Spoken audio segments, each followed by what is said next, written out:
Good morning students. कैसे हो आप सब लोग। उम्मीद है कि आप अपने घरों में सुरक्षित होंगे।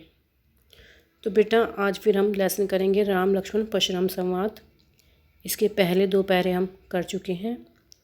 थोड़ा सा मैं रिवाइज़ कर देती हूँ, रिपीट कर देती हूँ कि पहले हमने क्या किया था। तो पहले हमने फर्स्ट पैरा किया था जिसमें जब धनुष टूटता है तो उस वक्त परशुराम आते हैं। तो वो राम से पूछते हैं कि इसको किसने तोड़ा, शिव धनुष को किसने तोड़ा। जिसने भी इसको तोड़ा है वो हजारों भुजाओं के समान मेरा शत्रु है।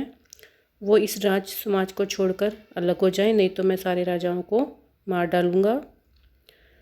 तो जो लक्ष्मण है तो उनका जवाब देते हैं कि राम ने तो इसको नया समझकर छुआ था, लेकिन ये छूते ही टूट गया, तो इसमें राम का कोई दोष नहीं है। जो लक्ष्मण है वो परशुराम का मजाक भी उड़ाते हैं और उनको कहते हैं कि हम बचपन में तो हमने बहुत से धनुषियाँ तोड़ी हैं, तब तो आप गुस्सा करने के लिए नहीं आए। तो जो परशुराम जी हैं उनका जो क्रोध है वो बढ़ जाता है और वो गुस्से में बोलते हैं लक्ष्मण को कि तुम अपने माता पिता के लिए सोच का कान क्यों बंद रहे हो। कहते कि तुम बिना सोचे समझे बोल रहे हो। कहते जिस शिव धनुष को सारा संसार जानता है उसको तुम साधारण धनुषी बता रहे हो। तो फर्स्ट पैर में हमने यही पढ़ा था। सेकंड पैर में हमने पढ़ा था जो लक्ष्मण है वो फिर हंसते हैं और मजाक उड़ाते हैं और कहते हैं कि राम ने तो इसे नया समझकर छुआ था धनुष को, ये छूते ही टूट गया था, इसमें राम का कोई दोष नहीं है। और परशुराम को कहते हैं कि अब तो बिना कारण क्या कर रहे हैं, क्रोध कर रहे हैं। तो परशुराम जी हैं उनको और भी गुस्सा आ जाता है। तो वो लक्ष्मण को बोलते हैं कि तुम मुझे साधारण मुनि समझ रहे हो। कहते कि तुम मेरे बारे में जानते नहीं हो। वो अपने बारे में बताते हैं कि मैं बाल ब्रह्मचारी हूँ, विषम में प्रसिद्ध हूँ, क्षत्रिय कुल से द्रोह करने वाला हूँ। मैंने अपनी भुजाओं के बल से क्या किया है, सैकड़ों बार भूमि को राजाओं से वहीन करके ब्राह्मणों को दान में दे दी है। तो इस तरह से वो अपने बारे में बताते हैं और कहते हैं कि मेरा ये जो धनुष है वो गर्भ में पल रहे बच्चे को भी मारने में सक्षम है। तो बेटा ये 2 पैरे हमने किए थे, तो आज हम इसका थर्ड पैरा करेंगे। तो थर्ड पैरा मैं आपका कर रही हूँ, रिपीट नहीं कर रही हूँ, पहली बार आपको ये बता रही हूँ। देखो बच्चों, बिहसी लखनऊ बोले मृदुवानी। कहते लखनऊ बिहसी जो लक्ष्मण है वो हंसकर बोले मृदुवानी। मृदु होता है कोमल, कोमल वाणी में बोले। जो लक्ष्मण है वो हंसकर कोमल वाणी में बोले, ओहो मुनीसी महाभटमानी। हे मुनि, आप अपने आप को महायोद्धा समझते हो। महाभट होता है महायोद्धा। पुनि पुनि मोहि दिखाओ कठारू। पुनि पुनि होता है बार बार। कहते जो बार बार अपनी कुंठार दिखा रहे हो। चहत उड़ावन फूकी पहाड़ू। कहते ऐसा लगता है जैसे आप फूक मारकर पहाड़ को उड़ाना चाहते हो। पहाड़ू होता है पहाड़। यहाँ कुंबड़ बत्तियाँ को नाही, ये तर्जनी देखी मरी जाए। कहते कि हम कुंबड़ फल के समान कमज़ोर नहीं है, जो तर्जनी देखी मरी जाए, जो तर्जनी को देखकर डर जाएंगे। देखी कुंठारू सरासर बाना। कहते हैं आपकी कुंठार यानी फरसे को, सरासर होता है धनुष, बाना मीन्स होता है बाण। कहते हैं अपनी कुंठार धनुष और बाण को मैं कछुका सहित अभिमाना। कहते देख कर ही अभिमान के साथ कुछ कहा था। कहते मैंने आपकी कुंठार धनुष बाण को देखकर ही अभिमान के साथ कुछ कहा था।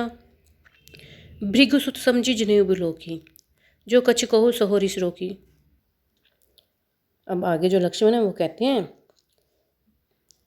कि आपको भृगु का पुत्र समझकर और आपके गले में जनेऊ को देखकर मैं कछु कहूँ सहोरिस रोकी। कहते आपके द्वारा कहे गए वचनों को अपना क्रोध रोककर सहन कर रहा हूँ। सुर मई सुर हरिजन अरुण गाई, हमरे कुल इन पर न सुनाई। अब यहाँ पे जो सेकंड लाइन उसका मीनिंग पहले आएगा। कहते कि हमारे कुल की ये मर्यादा है कि हम सुर होता है देवता, महिसुर होता है ब्राह्मण, हरिजन होता है हरि के भक्त, और अरुगाई होता है गाय होता है गाय। कहते हैं हमारे कुल की मर्यादा है कि हम देवता, ब्राह्मण, हरिभक्तों और गायों को नहीं मारते। बंधे पापू अपकीर्ति हारे। कहते क्योंकि इनको मारने पर, बधे पापू लिखे ना, क्योंकि इनका वध करने पर पाप लगता है और अपकीर्ति हारे, और हारने पर अपकीर्ति फैलती है। मार तो हूँ पाप परियां तुम्हारे। कहते अगर आप हमें मारें तो भी आपके पैरों पर गिरना ही उचित। पाँव होता है पैर और परिया होता है गिरना, यानी आपके अगर आप हमें मारें तो भी आपके पैरों में गिरना ही उचित है। कोटि कुली सम वचन तुम्हारा, व्यर्थ धरु धन बान तुम्हारा। कहते आपके जो वचन है वो करोड़ों ब्रज के समान है। व्यर्थ धरु धनु बाण कुठारा। कहते आपने तो व्यर्थ में ही धनुष, धनु होता है धनुष, बाण होता है बाण और कुंठार होता है फरसा। कहते आपने तो व्यर्थ में ही धनुष, बाण और कुंठार को या फरसे को धारण किया हुआ है। धरु होता है धारण करना। जो बिलो की अनुचित कहूँ क्षमु महामुनि धीर। कहते कि आपके इस वीर वेश को देखकर अगर मैंने कुछ अनुचित कह दिया हो तो मुझे क्षमा कीजिए। धैर्यवान महामुनि, धीर मीन्स होता है धैर्यवान। सुनी सरोज भृगु वंश बनी, बोले गिरा गंभीर। कहते यह सुनकर जो भृगु वंश के मणि थे, भृगु वंश मणि है ना, इसका मतलब है भृगु वंश के मणि, क्रोध करते हुए गंभीर वाणी में बोले। तो बेटा ये आपका थर्ड हो गया। अब आगे आपका फोर्थ। देखो, कौसुक सुनो मद यहु बालक। अब यहाँ पे कौशिक का मीनिंग क्या है? विश्वामित्र। अब जो परशुराम है वो विश्वामित्र से कहते हैं हे विश्वामित्र। कौशिक सुनो लिखा ना, कहते हे विश्वामित्र सुनो, मद येहु बालक। मद मिलता है मूर्ख। कहते ये मूर्ख बालक, कुटिल कालवश निज कुल घातकु घालकू। कहते ये कुटिल काल के वश में हुआ अपने कुल का नाश करने वाला है। घालकू होता है नाश करने वाला। भानुवंश राकेश कलंकु। अब यहाँ पे भानुवंश का मीनिंग क्या है? सूर्यवंश में। राकेश होता है चंद्रमा। कहते ये सूर्यवंश में पैदा होते हुए पूर्ण चंद्रमा पर क्या है? कलंक है। निपट निरकुश अबुध असुख। कहते ये निपट होता है नीरा, निरकुश होता है उद्दंड, अबुद्धू होता है मूर्ख और असुकु होता है निर्भीक। कहते यह नीरा, उद्दंड, मूर्ख और निर्भीक है। काल कबलू होय शनमाय। कहते क्षण में ही काल का ग्रास बनने वाला है। काल कबलू होता है काल का ग्रास बनना। कहो पुकारी खोरी मोहिन नाही। कहते मैं पुकार कर कह रहा हूँ तो मुझे कोई दोष मत देना। खोरी होता है दोष।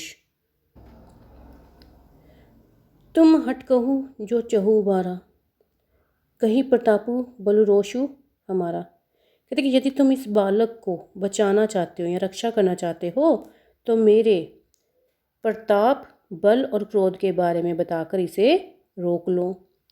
लखन केहू मुनि सुजसु तुम्हारा, तुम ही अच्छत को बरने पारा। जो लक्ष्मण है वो फिर से परशुराम का अपमान करते हुए कहते हैं कि हे मुनि, तुम्हारे यश का वर्णन तुम ही अच्छत को बरने पारा, तुमसे अच्छा कौन कर सकता है। अपने मुँह तुम अपनी करनी। कहते अनेक बार तो तुम अपने मुँह से अपने बारे में बता चुके हो। बार अनेक भांति बहु भरनी। वही कि आपने अपने मुंह से अनेक बार तो अपने बारे में बता दिया है। नहीं संतोषो ताप पुनि कछको। कहते अगर इस पर भी संतोष नहीं है तो जो कुछ रह गया है उसको भी कह दो।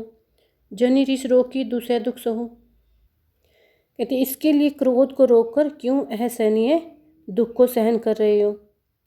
कहते कि अगर आपको अभी भी संतोष नहीं हुआ है जो आपने मुझे बताया है तो अगर कुछ रह गया तो वो बता दो। व्यर्थ में अपने क्रोध को रोककर दुख क्यों सहन कर रहे हो। वीर व्रति तुम धीरज होमा। कहते कि तुम वीरता के व्रत का पालन करने वाले। धीर क्या बताया था मैंने आपको? धैर्यवान। और अछोमा होता है शोभ रहित, यानी क्रोध से रहित। कहते तुम वीरता के व्रत का पालन करने वाले, धैर्यवान, शोभ रहित हो। गारी देत न पावतु शोभा। कहते आप गाली देते हुए सुशोभित नहीं होते हो, यानी आप गाली देते हुए अच्छे नहीं लगते हो। सुर समर करनी करही कही न जनावही आपू, विद्यमान रन पाई रिपु कायर कतही प्रताप। जो लक्ष्मण है वो फिर से कहते हैं, कहते जो शूरवीर होते हैं यानी जो वीर होते हैं वो अपना पराक्रम युद्ध के मैदान में दिखाते हैं। जो युद्ध में शत्रु को विद्यमान रन पाई रिपु कायर। कहते युद्ध में शत्रु को सामने देखकर जो अपनी वीरता का बखान करते हैं वो क्या होते हैं? वो कायर होते हैं। सुर समर करने करही कहीं न जनावही आपू। कहते जो शूरवीर होते हैं वो अपनी वीरता कहाँ दिखाते हैं? युद्ध के मैदान में। और जो कायर होते हैं वो क्या करते हैं? युद्ध में शत्रु को सम्मुख देखकर अपनी वीरता का बखान करने लगते हैं। तो बेटा ये आपका कंप्लीट हो गया है। नेक्स्ट 2 हो गए हैं, अब आपके इस लेसन के 2 रह गए हैं। तो आज के लिए इतना ही। बेटा ये आपने ध्यान से रीड करने हैं, ध्यान से सुनना है और इसको याद करना है। तो आज के लिए इतना ही बेटा। ओके।